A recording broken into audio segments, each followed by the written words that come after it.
खबर जंक्शन में आप सभी लोगों का बहुत बहुत स्वागत है। और शिवसेना के तीर कमान पर दावा जताने के लिए एकनाथ शिंदे को क्या क्या करना होगा। महाराष्ट्र के सियासी संकट में एक के बाद एक नए मोड़ आते जा रहे हैं और शिवसेना से बगावत कर चुके बागियों ने एकनाथ शिंदे को अपना नेता चुन लिया है।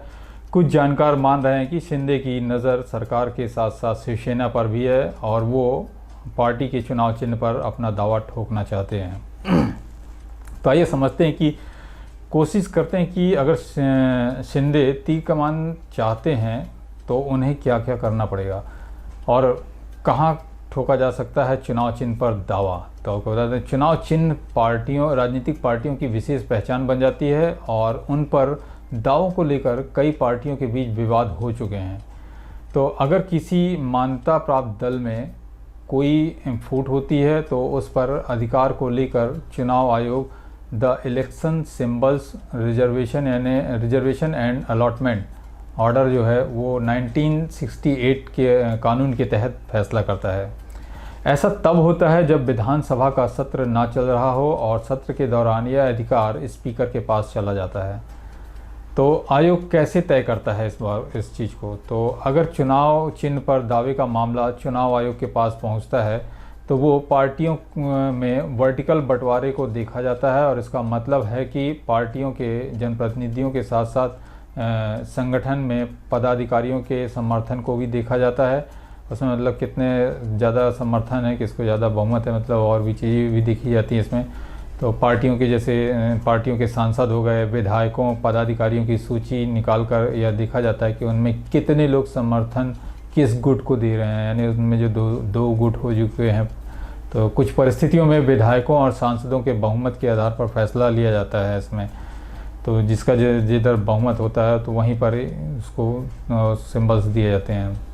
तब शिवसेना का जो सिंबल है तीर कमान के लिए शिंदे को क्या क्या करना पड़ेगा। तो अगर एकनाथ शिंदे शिवसेना के चुनाव चिन्ह तीर कमान पर दावा ठोकना चाहते हैं तो उन्हें सांसद और विधायकों और पार्टी नेताओं, उपनेताओं, सचिवों, प्रवक्ताओं, मेयर, उप मेयर और विधान परिषद के सदस्यों समेत बाकी पार्टी नेताओं में से आधे से अधिक का समर्थन चाहिए होता है। तो जैसे भास्कर की रिपोर्ट के अनुसार अभी शिवसेना के पास 55 विधायक हैं और 22 लोकसभा सदस्य हैं, और मतलब लोकसभा राज्यसभा सांसद जो हैं वो 22 हैं और 11 प्रवक्ता हैं, 14 MLC हैं, 5 मेयर और सचिव हैं, 19 नेता और 32 उपनेता हैं। इनके अलावा युवा सेना और महिला आघाड़ी जैसे संगठन भी हैं। तो शिंदे के समर्थन में कौन कौन है। तो गुवाहाटी में डेरा जमाए बैठे एकनाथ शिंदे के पास 42 शिवसेना विधायकों का समर्थन होने के बाद बात कही जा रही है और कुछ सांसदों ने भी शिंदे के समर्थन में होने के संकेत दिए हैं। तो कुछ पार्षद भी अपना समर्थन शिंदे को दे चुके हैं। तो अगर कोई भी खेमा बहुमत साबित न कर पाए तो क्या होगा। तो अगर किसी पार्टी का कोई भी खेमा चुनाव चिन्ह पर दावे को लेकर बहुमत साबित नहीं कर पाता है तो चुनाव आयोग उस स्थिति में क्या करता है। तो उस स्थिति में चुनाव आयोग उस चिन्ह को फ्रीज कर लेता है और फिर दोनों गुटों को नए नामों के साथ में नई पार्टी रजिस्टर करने को कह सकता है। और इस तरह के दावों पर फैसला लेने के लिए चुनाव आयोग के लिए कोई समय सीमा तय नहीं होती है। तो कुछ स्थितियों में वह अस्थायी नाम या चिन्ह पर चुनाव लड़ने को भी कह सकता है। तो ये चुनाव आयोग के सामने मतलब वो बातें रखता है वो। तो पहले किन पार्टियों में विवाद हुए आपको बता दें। तो पिछले साल लोक जनशक्ति पार्टी में चिराग पासवान और उनके चाचा पशुपति कुमार पारस के बीच में चुनाव चिन्ह को लेकर खींचतान हुई थी।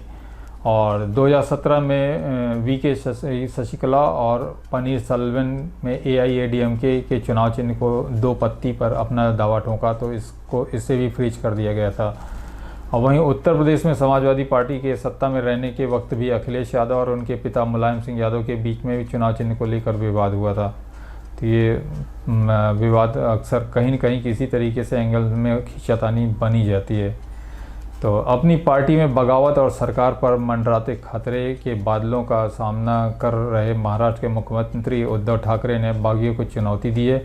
और शुक्रवार को ठाकरे ने कहा कि अगर एकनाथ शिंदे भाजपा में दम है तो वो शिवसेना के कार्यकर्ताओं को अपने साथ ले जाकर दिखाएं। तो भाजपा पर शिवसेना को खत्म करने की कोशिश करने का आरोप भी लगाते हुए ठाकरे ने कहा था कि जिसको जाना है वो जाए, मैं नई शिवसेना बना लूँगा। तो वहीं शिवसेना में बगावत का बिगुल फूंकने वाले बागी नेता एकनाथ शिंदे ने महाराष्ट्र सरकार पर विधायकों के परिवार की सुरक्षा वापस लेने का आरोप भी लगाया है और महाराष्ट्र के मुख्यमंत्री, गृह मंत्री और पुलिस महानिदेशक को पत्र भेजकर शिंदे ने यह कहा है कि विधायकों के आवास और उनके परिजनों को दी गई सुरक्षा के बदले में जो है भावना को तहत जो है अवैध तरीके से वापस ले ली गई है और यह इन विधायकों के दृढ़ संकल्प को तोड़ने की कोशिश है। तो महाराष्ट्र में जारी सियासी संकट का जल्द समाधान होता अभी तो नहीं दिख रहा है। महाविकास आघाड़ी सरकार और शिवसेना पर अपना अधिकार बचाने की कोशिश कर रहे मुख्यमंत्री उद्धव ठाकरे और पार्टी से बागी हो चुके एकनाथ शिंदे दोनों ही इस लड़ाई को राजभवन और विधानसभा में ले गए हैं। देखिए क्या होता है, अगला कहाँ पर ऊँट किस करवट बदलता है, क्या इसका रूप देखने को मिलता है। तो महाराष्ट्र राज्य में उपजे सियासी संकट के बीच पार्टी के वरिष्ठ नेता संजय राउत ने भी सभी बागी विधायकों को वापस मुंबई लौटने की चुनौती भी दे डाली है। जैसा कि शिवसेना का स्टैंड रहा है, संजय राउत बार बार आकर हमेशा झटक के मुंडी बोल के कुछ न कुछ बड़बोलापन बोल ही जाते हैं, वैसा उन्होंने अपने बातें रखी हैं। तो बने रहें खबरजंक्शन.com पर और मिलते हैं फिर किसी और इंटरेस्टिंग खबर के साथ। धन्यवाद।